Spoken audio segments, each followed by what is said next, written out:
Well, hi there. It is 1 p.m. on a Thursday. I'm about 1 month in to my life in the Caribbean. I've got a banana rum and a Caribbean beer here with me. And that's because we're in the kitchen today. We're cooking up a video. Now, if you saw my last video, it was about me arriving here in the Caribbean last month to start my life here. And throughout that video, quite a lot of times, I mentioned the months of preparation that went into getting here. But I didn't really go into what that was. That's what this video is for. I thought I'd share everything, go in depth on stuff like how you go about getting a visa, how you save up for the expenses of a trip like this, what those expenses are, all of the pre-departure admin and bureaucracy that you've got to fight your way through, and whether you be looking to move to the Caribbean, to America, to Europe, to Southeast Asia. Hopefully show you how to move 4,000 miles away. Now, any move like this is going to be pretty subjective. You know, everyone's coming from a different starting point, and each starting point is going to have its own inherent advantages or disadvantages. You know, for instance, I'm coming from a traditionally Western rich economy, the UK, although the cost of living crisis was hitting pretty hard in the savings part, but we'll get onto that later. And so that's obviously going to give me inherent advantages. Regardless of where you're starting from, I'm going to be upfront with you. It's a process. It's going to be a whole thing. So let's start with what many people seem to see as the scariest part, the most difficult bit, and that is acquiring a visa. When you set out to get a visa, you are entering into a world of bureaucracy. You are entering into a world of admin, going through every document that you've ever thought you would need. And depending on where you're setting off from and where your destination is, it's going to suck to varying degrees. Now, as I said, I was going for a French visa. Now, this had advantages in that the actual online system that I used to access the portal to try and get my visa was actually quite good. You know, like I don't really have many complaints about it. I do. I'm lying. I'm already lying. I have complaints about it. Actually, let's just get straight into the problems.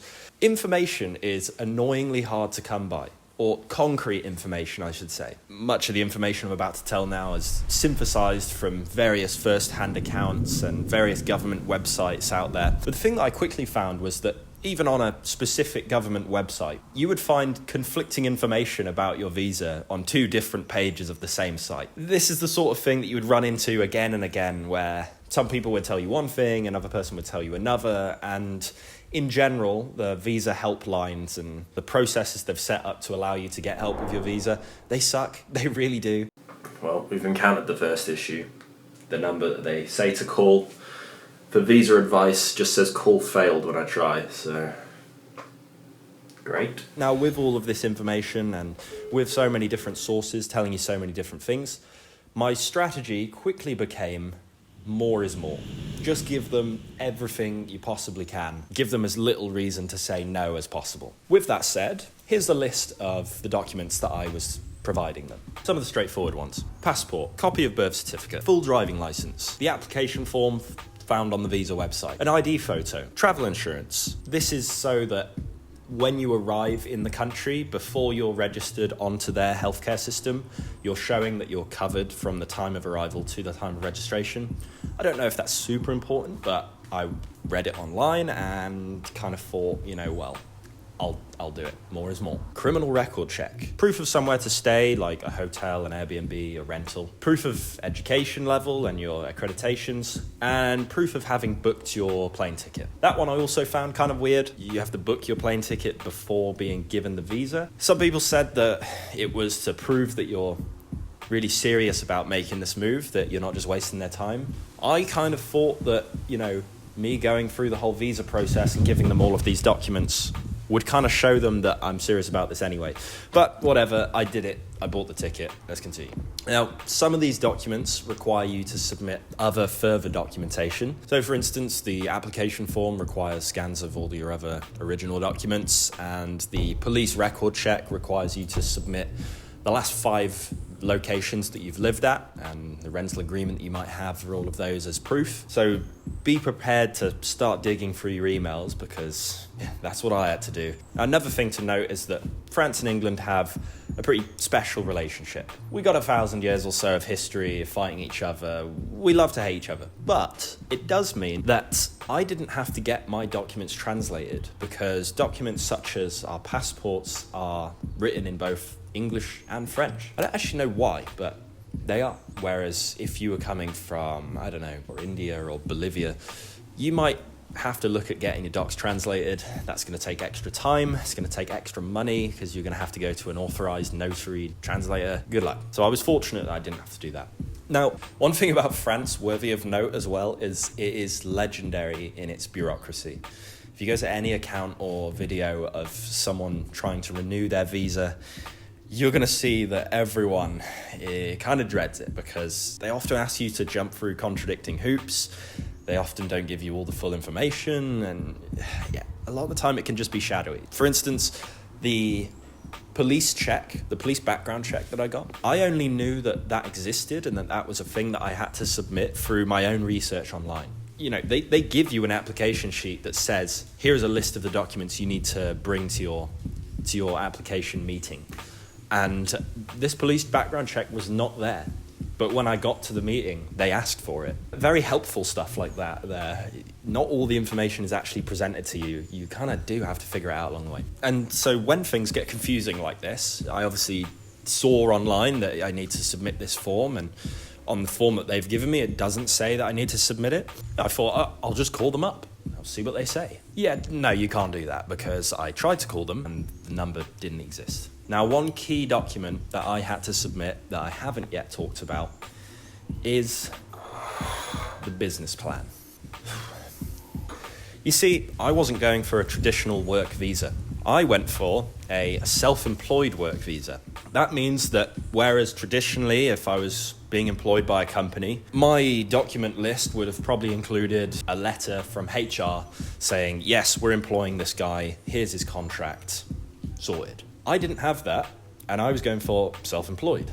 And so that required me to write a business plan. Now, this was another instance of looking at what they wanted, going online, searching up French visa business plan. What do they actually want? And finding completely contradicting information, finding immigration lawyers providing guides to this business plan but sticking it behind paywalls and stuff like that. So it was actually quite hard to find information about what I should put into this. I saw some sites saying, a 2 to 3 page business plan where you just quickly outline what you hope to achieve will be fine.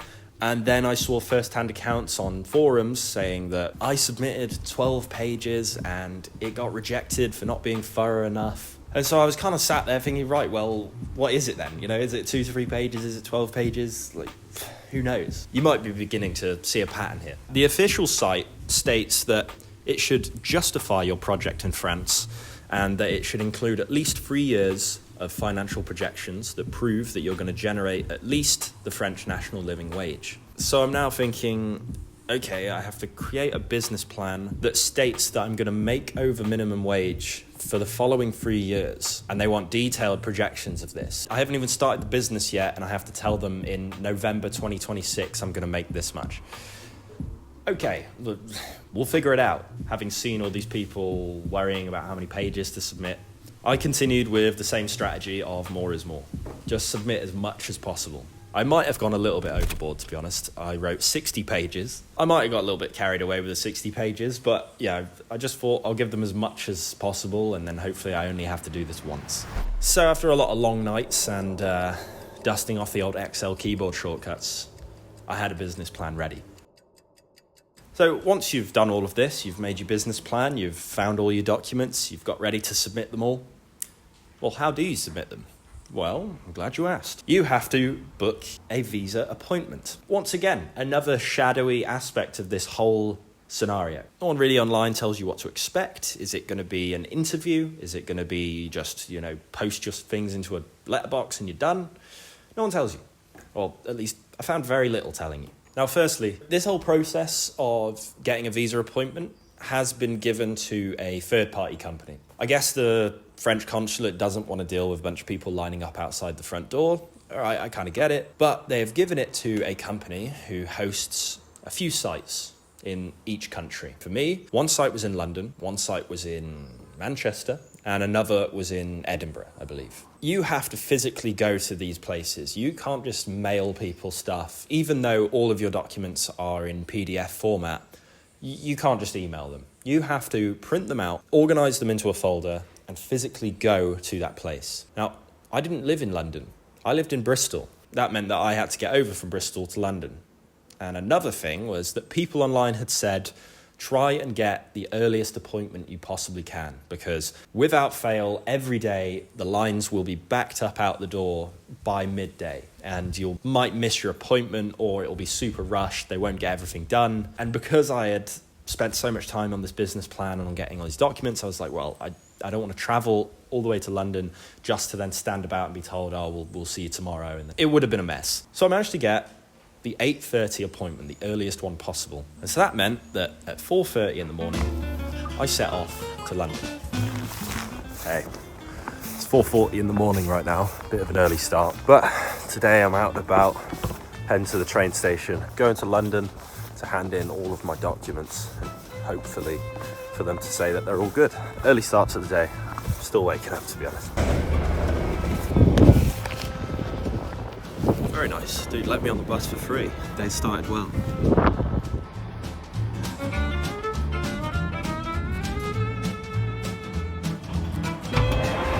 Had a nice overpriced coffee, and I'm finally 4 hours later at this visa centre. So let's see how this goes. Upon getting to the visa centre, there were already plenty of people queuing up outside, so I was quite happy that I had followed this advice of getting there early. You go in through sort of airport security. You then go to the first of 3 desks. The first desk just checks that you are indeed meant to be there. You have an appointment, even though the security just checked that already. And then you are ushered through a set of doors to the next waiting room. You sit in this waiting room for a little bit, looking up at this screen that presents your meeting number. A little bit like if you order food at McDonald's and you're waiting for your order to come out. I sat here waiting for about 30 minutes, even though I was meant to be one of the first people in. Once you've sat in this little waiting pen and your number has come up, you go through, you give them your folder, and then put it all into a folder that they give you, order it specifically, and then resubmit it. She went through the document list, and as I'd gone with this strategy of more is more, I was all right. I had everything that was required of me. I then got sent through to the next waiting area. This is the waiting area for all of your biometrics. So after they've taken all your documents and copies of all your documents, they then want to take some fingerprints and some eye scans and pictures. Not really a fan, of giving away all of my biometric data, but I suppose I've already given Apple all of it, so what's the difference giving it to a country? You're then in the next waiting room where a guy in front of you sits and observes you waiting until he seems to randomly select people to come through to the next stage. I got selected after about 25 minutes of waiting, gave my fingerprints on the scanner, took a horrible photo because it was still early and I wasn't really feeling it after an hour of sitting around, and was on my way. Just left the place. Well, I should hopefully be hearing back from them starting from 2 weeks, and it'd be really nice if it was a yes. I don't really want to have to do this again. Feels a bit weird leaving my passport here with them, but hopefully it's in safe hands. Hopefully we'll be getting it back soon. So, yeah. I woke up a week later to an email saying that my passport was ready to collect. Kind of weird to me because they had told me it was going to be at least 4 weeks until I got any sort of mail from them. And it also didn't say the result in my email. It just said you have it ready to collect. It didn't say whether you have a visa inside of it or not. So I called up to check what's going on because this seemed weird. This might be some of the worst hold music I've ever heard, to be fair. Hi, I was just calling because I received an email to say that my passport was ready to collect, but I haven't received any email from the French consulate or anything telling me the outcome of the application. That's because, after you receive the passport, you got refused or accepted. So I have to come there to collect it, and then that's when I find out whether I got it. Yeah. So there's no way to just find out in an email. No, there isn't. Okay, alright, thanks for letting me know. Right, so I don't even know if I've got the visa. I I have to go back to London to go pick up the passport, which they couldn't just send to me, or they could for a huge price. Well, I guess I'll be booking a coach to London then. And as you can see, that went very well, and I was once again back on my way to London. I'm once again questioning why I'm having to do this, as you know, email exists. Not the train this time, it was too expensive, so we're taking the coach. Let's get down to there and strap in for a fun coach journey.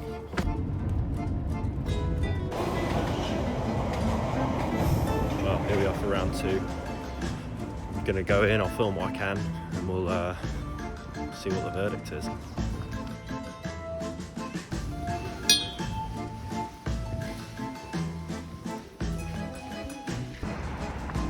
So I went in there with my driving license as they requested, and they told me that I have to provide not only the driving license but a copy of the driving license as well, even though they already have my actual passport and 2 copies of my passport. I think Franz Kafka would have something to say about this whole ordeal, but I'm now finding somewhere that I can go copy my stuff. So I'm going to try this place, we'll see.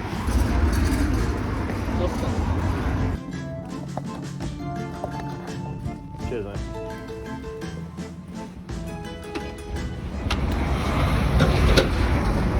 Alright, mission accomplished.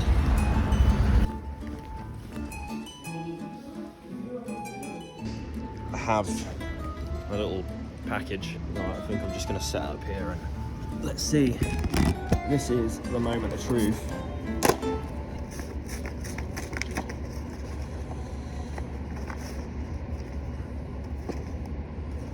I do. That's a visa right there. I'm buzzing about that, I'm not gonna lie. Long old process that, and I have the big stamp in the passport. I'm gonna have to blur all of that, but believe me, it's there. That is it's the culmination of a lot of long nights making that business plan, like 62 pages. I put more effort into that than I did my master's dissertation. One of the major hurdles done.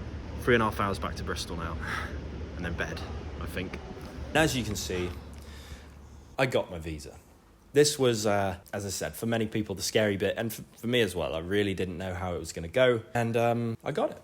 I mentioned that I had to pay these fees throughout this visa process, and obviously I had to pay to go to London a couple of times to get it all sorted. That brings me nicely onto money and savings. Now, throughout all of this period of getting ready to move, I was working at a bar, making £11.20 an hour. Now, £11.20 an hour it's not terrible. It's not great, especially with the cost of living. You know, like 11, 12% inflation, kind of fucked up. So here's how, on a wage such as that, my expenses and basic saving strategy broke down. I worked an average of 40 hours a week for £11.20 an hour. And I received, on average, after taxes, about £1,450 a month, pounds. So then my expenses monthly were £600 on rent. It's Bristol. It's not quite as bad as London. £150 for bills and other tax. This is council tax and electricity and water and such. About £35 a month for my gym subscription and other various little subscriptions. You know, I didn't have Netflix. I kept Amazon Prime because I was getting a few things ordered for the move, so it was actually worth it for me to keep it for that time. But yeah, I got rid of Netflix, I got rid of any other streaming service, because if I actually looked at it, I didn't really need them. 600 rent, 150 bills, 35 for subscriptions. I would then immediately put 175 into long-term savings and about 100 into short-term savings each month. So I had 3 accounts. Had my normal current account, had long-term and a short-term savings. So the long-term savings would be the pool of money I was building to pay for all of these moving expenses. And the short-term savings was the pool of money I was building to pay for, general life expenses. Stuff that you don't anticipate coming up, but you know will happen at some point. For example, having to fix something. I had a Google Pixel before I switched to the iPhone. This was meant to be quite water resistant. A bit of rain got into my pocket. It's not like I fell into a pool or something. Within 24 hours, the screen had completely died. Replacing the screen was going to be the same as buying a new phone entirely, and I think I went on back market and I managed to get this. those sort of expenses that you don't want to pay but that you know that you'll have to. After this, rent, bills and savings, I was generally left with about 400 a month to live off of, so 100 a week. From this 100 a week, that would be food, transport, and then whatever entertainment I'd be able to afford. Now, it's worth noting that at work, I got subsidised food.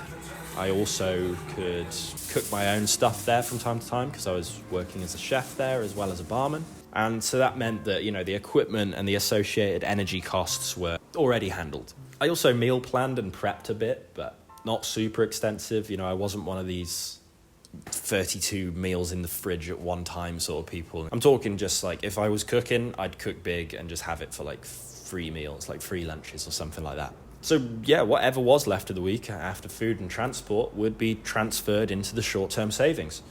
It's pretty simple. Just don't buy anything.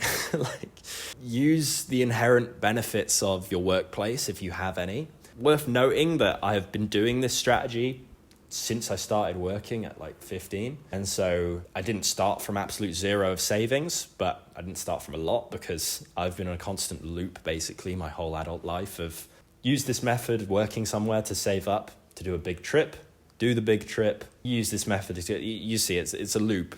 So I wasn't on zero, but I wasn't on loads of savings. This allowed me to proactively save towards the expenses of the trip. But what are those expenses?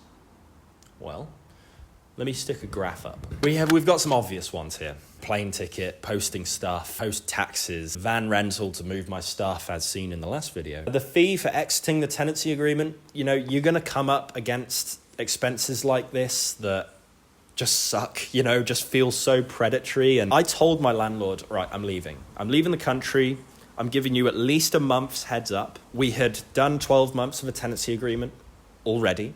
And then we were on to a month by month rolling basis. I told him, after next month, I'm leaving. He said, yeah, that's fine. But you need to find a new tenant to replace you. You need to go post the advert for the room and vet them. You need to find out if they're going to pass the financial requirements to actually rent the place. And you need to liaise with the estate agent to make all of this happen. Oh, and then we're going to charge you 50 quid to change the names on a PDF. Something that takes, maybe 90 seconds, and then an email. You get my point. You're going to come up against complete bullshit in this process, and you've kind of just got to roll with it. The fee for the Eurotunnel, because I had to come from Paris. The insurance for driving my mate's car. Petrol for getting across. Phone bill sign up for a French number. Visa fee. The visa appointment fee. The visa appointment booking service charge. What even is that? That's just extorting as much out of you as possible. The picture that you have to take for your visa, photocopy of that picture, transport to and from the visa centre, which is in London. So, if you live in deep Cornwall or something, rough. Police certificate costs 55. Travel insurance that I got to cover me before I was covered by Social Security was 105. This leads to a grand total of £2,123.21 to move 4,000 miles away. 2k coming out for these expenses. I felt it. I definitely felt it. This is why we had the saving strategy. So that's the money. I've always been pretty decently competent with handling money and saving money, even when I have quite a low amount coming in. Something that I've not always been good at, though, is language. Let me preface this topic by stating that in school, I was never particularly good at language, at French. You may actually say that I was a bit shit. It's having gone out since then, gone out of my way to learn the language, that I can say that this wasn't completely my fault. I really don't feel like school is a very good environment for most people to learn a language. One thing I've found is that learning a language is about active engagement and confidence. Two things that, teenagers are renowned for having. Having the confidence to practice with people and knowing that you're going to sound a bit stupid, that's kind of the cost of entry, I'm afraid. Mais maintenant, j'ai pu participer à la vie quotidienne en française. Still with difficulty and still a long way to go, but a lot better than where I was at when I left school. So, here's what I've done to learn and to continue to learn. As a basis, Duolingo. It's very well known. It might not get you to fluency alone, but it's really good. Okay, they've kind of messed up a few of the updates. I hate the heart system. But the actual service itself, what it gives you for free, is pretty amazing, you know, especially if you add a few friends on there and you can see that they're still trying and that they've got a streak going on. It does help. It does keep you going. It's nice, especially as well, because it's mobile as well as being on the computer. So whenever you have a bit of downtime, you know, for me, for instance, when I had downtime at work, instead of straight away doom scrolling Instagram, I would take 10 minutes to do a Duolingo lesson. And then I would doom scroll Instagram. But to help you boost its effectiveness, you can do something very simple. And this is get a language notebook. So I went out and bought just a blank notebook.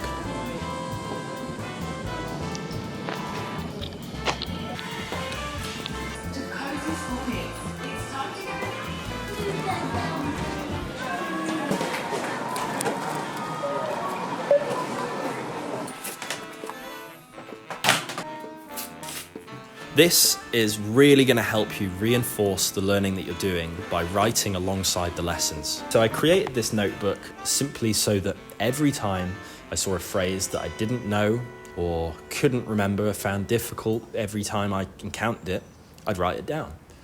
And simply by writing it down, I could feel that I would remember it easier. Now, you could do this online. You could just have like a notes page on your phone or something, but I really think that writing it physically is better. I think there have actually been studies to say that writing stuff physically helps you retain things better than just typing it. And yeah, I mean, that's what I did throughout all of university. I would write out my notes by hand after typing them because I really felt that helped. In fact, that could be really good. If you type them out first and then write them into your notebook, that's double. You know, why not? Why am I not doing that? Okay, yeah, so use the notebook. It's really good. Let me go grab it. I was just using it last night. So yeah, French notes. For instance, last night I was struggling with talking about dates, especially dates way back in the day. You know, talking about like 1542. I was like, how do you say it? You know, it feels obvious because it's just numbers, but it was difficult. So I wrote out a whole page on dates. Now, soon enough, you get a streak going on Duolingo and you start feeling pretty good. But then you'll have a moment where you encounter a actual speaker of the language. And you'll start trying to use your Duolingo knowledge. And you'll quickly realize that, whoa, okay, everything they're saying is going way over my head. This isn't like the lessons. This is difficult. You know the feeling when you think you've got a grasp of a language and you start talking to someone who actually knows it and it's just blah, blah, blah, blah, blah. It can be overwhelming and you can feel a bit disheartened because it's like, I thought I was getting progress there and actually I'm a bit shit. But really, if you sit and just concentrate on catching each phrase, you're going to start realizing that actually I understand way more than I'm giving myself credit for. And then after a little bit of time, you're going to start interjecting with your own responses and stuff. You might be a bit slow, and I'm definitely still at this stage when there's a table of French speakers around me. I'm still finding it super difficult to interject at the right time, or I'll come up with what I think is a good talking point based on something, but the conversation's already moved on to another thing. But you know, this is all just normal. This is just how it works. Over time, you slowly get quicker, you slowly recall more things, and yeah, you're going to get there. Now, the thing is, Duolingo isn't going to teach you everything. It's not going to teach you slang or weird concepts or like how to flirt properly. These are all like important things if you want to learn a language. So alongside talking to the language speakers, what I did was I watched content in my target language. Now, luckily for me, France has a wealth of cinema history, and so I used the notebook while watching stuff in French. Every time a phrase came up, I would write it down. I'd also say that there are two other things you should do. One, find a show that you know really well. So for some people, this will probably be like The Office. Watch the show in your native language, but use the subtitles below. It has to be a show that you really know, that you can almost recite some of the scenes. And then you're going to link that language that's coming up at the bottom to the scenes that you already know. And that's going to really help you retain quite a lot. Another strategy is watching shows and films in the target language with the target language's subtitles at the bottom as well. What this is going to do is help you understand where one word ends and where the next begins. This can be something that's really difficult when you first start, but seeing it written out while they're saying it will help you the next time you hear that sort of phrase said again, divide it up in your head and make it a lot easier to understand. So yeah, that's language. It's tough. It often sucks. You know, there's a lot of days where I'm like, oh, it's tiring. I can't be bothered. I really don't want to do it. But you've got to. If you want to do something, you've got to. I'm afraid. It's how it be. Often, you know, things you don't want to do are the things you need to do. It seems to be a theme of existing. So, we've gone through how I got a visa. We've gone through how I learned a language, and we've gone through the expenses and the money. Not in that order. Now I want to talk about what you can do pre-move to get yourself set up, get yourself ready. One of those is accommodation. Now, I was very fortunate that my partner moved out like 6 months prior to me, and so she managed to sort the accommodation here. Obviously, not everyone is in that situation, but I have actually been in that situation before. I did a year abroad in Paris, which is a place notoriously hard to get an apartment if you're a foreigner as well. And what I found a way to do it was like Facebook groups. You know, I don't use Facebook at all really, ever. I haven't for years. But if you want rentals, you know, who generally are the people that own houses? Well, it's like boomers and some Gen X. And they still use Facebook, you know? So get on Facebook, check all of the groups for accommodation and see what you can get. Now, bear in mind that you can get like an Airbnb. I knew quite a few people that would live out of an Airbnb for like 2-3 months at a time, but that is going to be expensive. That wasn't an option for me. So I just like grinded out, sending out messages to people all the time, as well as looking out for places that are more friendly towards having foreigners visit. Places like these sort of student hotel-y sort of places, they can be a little expensive, but you can find some. I mean, I lived in a pretty terrible apartment. It was one room. Everything was like a wipe-easy cold floor. I had what was barely even a single bed. And yeah, it wasn't great. It was a roof. You know, sometimes you just need a roof. The next thing would be shipping. If you want to move all of your stuff to the other side of the world, I looked up a lot of methods. And what I found was that just posting your stuff seems to be the cheapest. Unless you've got loads of stuff, car, huge big furniture like sofas and beds. In that case, yeah, okay, get like a shipping container. That's going to set you back like $2,500, $3,000, something like that. If you've got much smaller stuff like myself, I just sent all of my stuff via air freight. I just went to La Poste and sent all my stuff and it was fine. It cost like €500 when I sent it, but that was about 120 euros per box. As soon as you start going over 20 kilograms, it ramps up in expense. That's what I'll say. So try and keep your boxes under 20 kilograms. What else? Booking flights. I mean, yeah, use Google Flights. I know some people prefer like Skyscanner and stuff, but if you don't have a concrete set date where you need to be there, go on Google Flights, go on the Explore tab, and then set your date range for a one-way ticket within the next 6 months. And that's going to bring up from all the different providers the best day to go. And also you can set it up so that it tells you the best airport to leave from if you have a bit of leeway from that.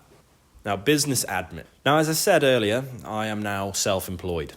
Hence, you know, having a drink on a Thursday afternoon. This is my day off. You know, I'm chilling today. The business admin required to do that is you're going to have to set up a company. Like I did, I set up a company in France.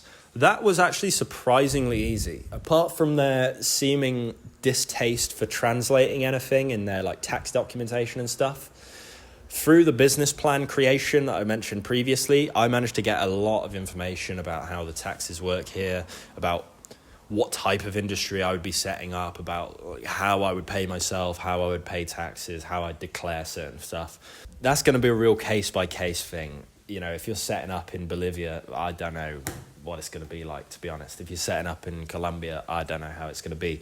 But for France, there's a good website. You go on, You say, I want to register a business. It was like maybe 20 euros to get it all set up. Sorted. It's not too bad. All of that admin aside, I think maybe this next point is one of the most important. And that is, before you leave, you got to live it up with your friends. You got to understand it's not like you're locked away in the new place you're going forever. You know, if everything went terribly wrong here, which I don't see any reason why it would, but, you know, if something crazy happened and I needed to get back, I'm a flight away, you know. That's why, like, credit cards exist, you know. But you have to, yeah, you got to live it up.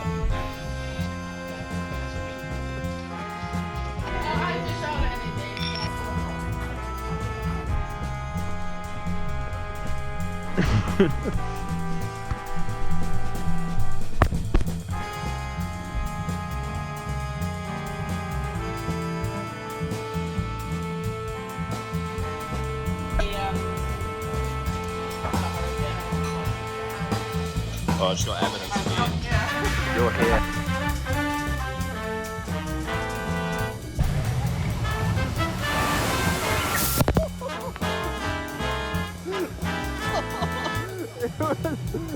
You know, go out, go have dinner with people. Obviously, from the saving bit, you know that I wasn't making a super amount of money, and so, you know, I had to keep it kind of cheap. So you can have a great time for free. You know, if you're with the right people, it doesn't matter. Just go chill at the park. You get a sunny day, go chill. It's all good.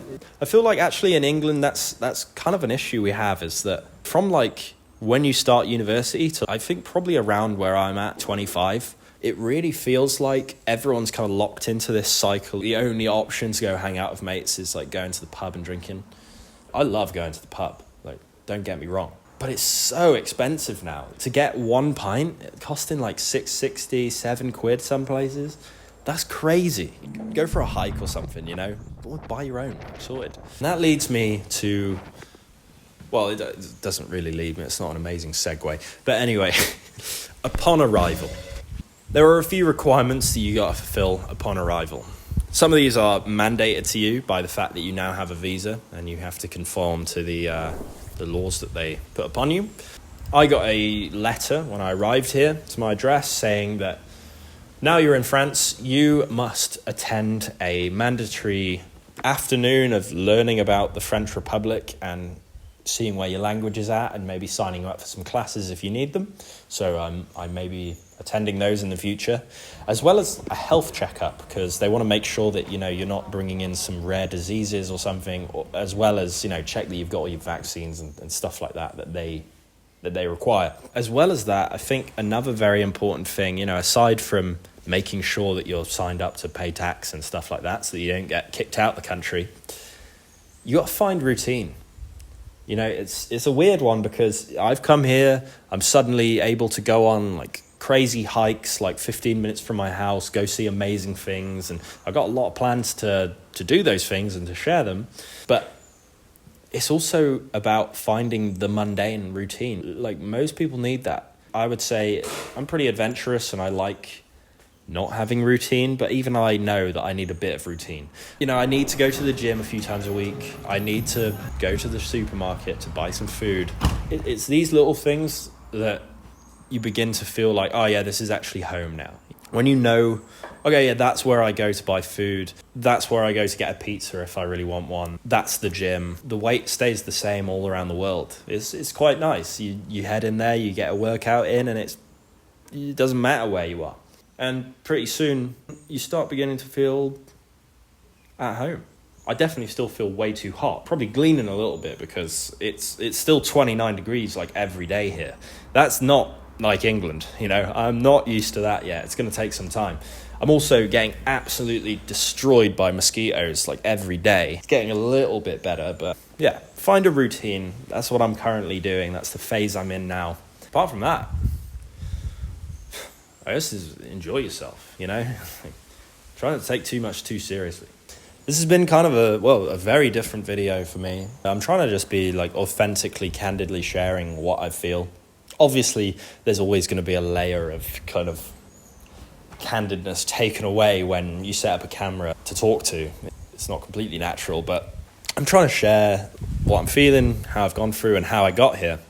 And yeah, I'm going to try and carry this energy even into the sort of more cinematic projects that I've got coming up. You got to keep it real, man. Like, just be you. That's what I'm trying to do. Anyway, I hope now you've gained some insight into what it took to get here. Thank you for watching. I'll catch you on the next one. Yeah, let me know in the comments if you enjoyed this sort of video, because I really enjoyed making it. This just feels like my diary, you know? Let me know if you enjoyed. Anyway, I'm rambling. I'm going to shut up. I'll catch you on the next one. See you soon.